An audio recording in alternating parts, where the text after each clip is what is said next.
Salut, j'espère que tu vas bien et bienvenue dans cette toute nouvelle vidéo. Aujourd'hui, je teste un petit nouveau setup, donc n'hésite pas à me dire tout simplement en commentaire si ça te plaît. Encore une fois, si jamais cette vidéo elle te plaît, n'hésite pas à t'abonner tout simplement, ça fait toujours plaisir.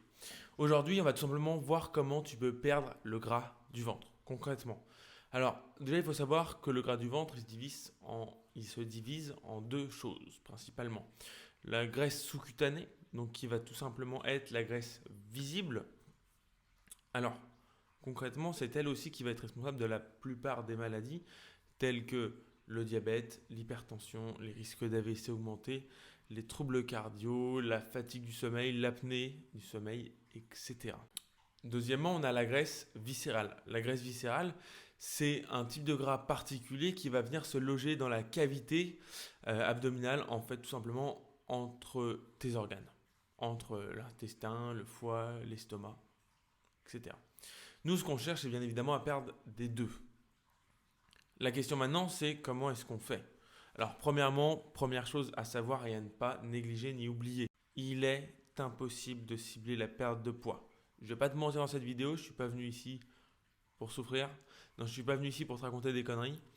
Donc, il faut bien savoir que tu ne peux pas cibler la perte de poids. Alors, quand on dit ça, c'est avec sport ou sans sport. Ici, on parle sans sport, mais que tu fasses ou pas du sport à côté, tu ne peux pas cibler la perte de masse graisseuse. Et ceux qui te diront le contraire,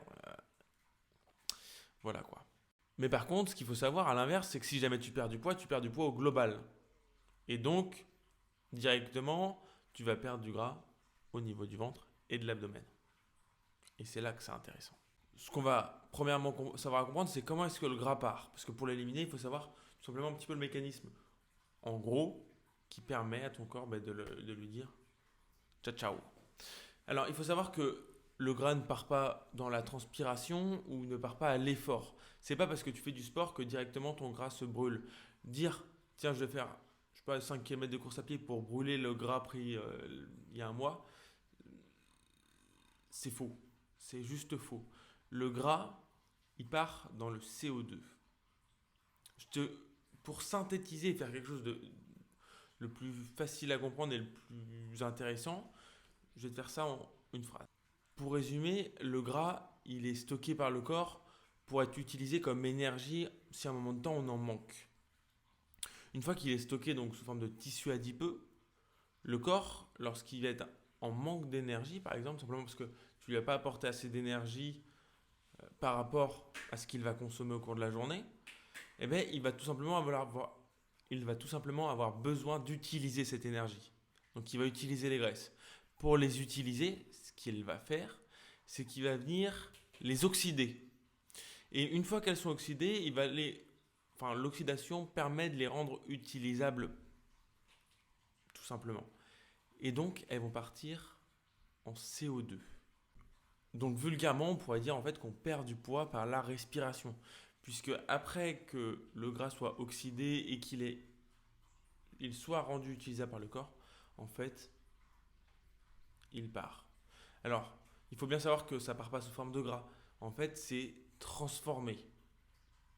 Il y a un dicton d'ailleurs qui est très vrai qui dit que dans la vie, rien ne se perd, mais tout se transforme. Et c'est exactement ça. Le gras ne sort pas en forme de gras. D'ailleurs, si jamais tu perdais du gras physiquement quand tu courais, ça ferait quand même un peu chelou. Parce que ça veut dire que tu aurais des traces d'huile qui te suivraient partout où tu cours. Par exemple, euh, en salle de crossfit, ça serait un peu trash. Enfin, tu vois le délire. Donc il faut savoir que vulgairement, on pourrait dire donc, que tu perds du gras en respirant. Alors il faut savoir que le fait de respirer plus et de faire du ne te fera pas perdre plus de poids. Et il faut le savoir quand même, parce qu'il ne faut pas le faire, ça ne sert à rien. Et voilà le système qui te permet de perdre du poids. Maintenant, on va pouvoir passer à la solution. La solution, ça va être premièrement de mettre en place une alimentation adaptée. Premier point, je calcule mes besoins énergétiques. Combien de calories j'ai besoin d'amener à mon corps pour qu'il soit en pleine santé et en maintenance. Ça, c'est la première question que tu dois te poser. C'est la première chose que tu dois calculer. Je te mettrai le lien dans la description si tu souhaites aller le calculer sur mon site internet. Le deuxième point, c'est de trouver une répartition adaptée à ta vie. Quand est-ce que tu préfères manger? Quand est-ce que tu aimes manger? Est-ce qu'il y a des moments que tu préfères? Et surtout, est-ce qu'il y a des moments un petit peu obligatoires, des moments de sociabilité qui te sont entre guillemets imposés. Et donc il faut trouver la bonne répartition des repas qui vont avoir le plus de valeur pour toi et ceux où tu peux mettre le focus, ou bien tout simplement si tu n'en as pas et que tu peux être entre guillemets normal tout le temps. Le troisième point, c'est de trouver des recettes et des plats qui te correspondent. Qui te correspondent en termes de volume, en termes de satiété, en termes de plaisir, en termes de disponibilité.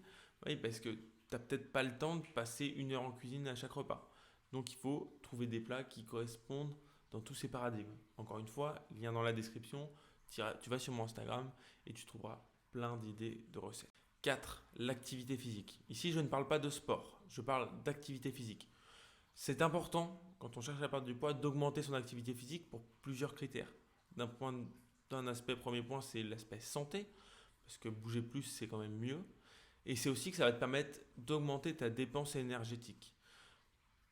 Ce qui est hyper intéressant là-dedans, c'est tout simplement le fait de se dire que si jamais tu augmentes un petit peu ta marche chaque jour, tes déplacements quotidiens, tu vas pouvoir brûler plus de gras, perdre du gras plus vite, avec moins d'efforts en fait au final, ou à l'inverse, manger légèrement plus et te faire un peu plus plaisir. Mais l'activité physique, au global, va te permettre plein de choses de positives, maintenir ta masse musculaire, favoriser la perte de gras au lieu de la perte de muscle, etc. Bien évidemment, si tu veux faire du sport, je t'invite à en faire parce que le sport, ça reste super. Mais ce n'est pas le sujet de cette vidéo, donc on n'en parle pas. Grâce à ces 4 points-là, tu vas pouvoir créer un déficit calorique. Un déficit qui doit être modéré. Modéré tout simplement parce que si tu fais un déficit calorique trop important et que tu rentres dans une période un peu de régime, de restriction, le risque, c'est l'échec. Alors, il faut savoir que faire un régime en soi sur une courte durée, c'est pas mauvais, mais il faut savoir aussi quand même que la grande majorité des gens, d'après les stats, on est à 95% des personnes qui font un régime échouent, du moins reprennent plus de poids après le régime, tout simplement parce qu'elles ne savent pas manger. C'est-à-dire qu'elles vont appliquer une méthodologie de régime, et une fois que le régime est fini, elles reprennent leur alimentation d'avant. Et qui dit alimentation d'avant dit même choix alimentaire qu'auparavant. Et ces choix alimentaires t'ont amené à un physique, et donc tu reviens à la case départ. Donc point important, on ne fait pas de conneries, on mange bien, avec un déficit modéré, et comme ça on perd du poids sainement sans trop faire d'efforts, même s'il faudra en faire, il faut être réaliste. Et les pièges à éviter, c'est que premièrement, perdre du poids, c'est pas la même chose que perdre du gras. La balance, c'est un gros piège, c'est le piège de se dire que si aujourd'hui tu vois pas le chiffre descendre, ça veut dire que tu perds pas de gras. Or, le déstockage des graisses, déjà, n'est pas linéaire, le corps n'est pas une machine, et donc il va parfois déstocker un peu plus, des fois un peu moins, en fonction des hormones, en fonction du stress, en fonction de ci, en fonction de ça. Il y a pas mal de choses qui vont venir influer là-dessus, donc le poids est un très mauvais indicateur.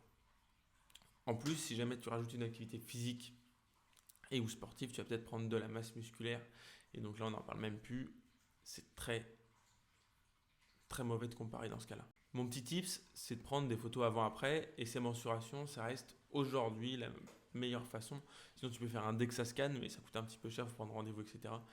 Tout simplement un scanner qui va te donner ton taux de masse grasse, et on arrête les balances connectées, etc. parce que c'est tellement peu fiable que d'une balance à l'autre ou d'une pesée à l'autre, tout peut changer.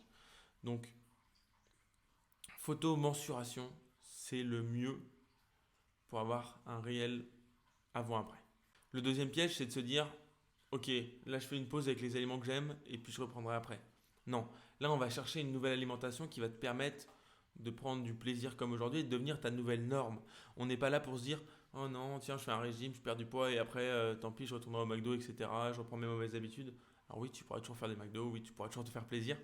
Mais il ne faut pas oublier que l'objectif maintenant, c'est de trouver une alimentation qui va te faire autant plaisir, voire plus, tout en maintenant ton nouveau physique ou ton futur physique.